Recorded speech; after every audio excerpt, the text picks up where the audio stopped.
Hello, Harvested here. In today's video I'm gonna show you how to fix all issues and problems with Square app on the iOS. So first thing what you want to do is go up to the App Store, search bar, Square,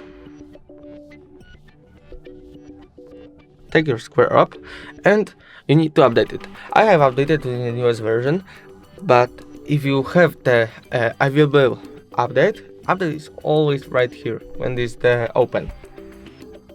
And if you already updated the app open and still got some issues, I show you two more ways how to fix it.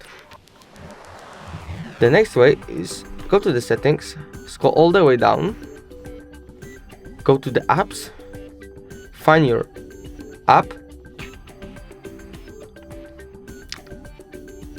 Square,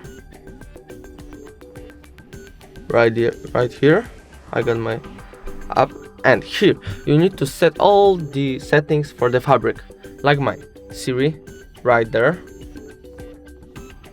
search right here, background app refresh on, language English, it doesn't matter, but you can set.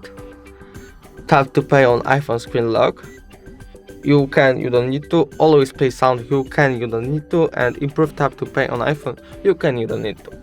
So after that, if you still have some issues, the last way is just take your app and just reinstall, uninstall, go back to the App Store and install. If the video was helpful, please leave a like and subscribe, and bye.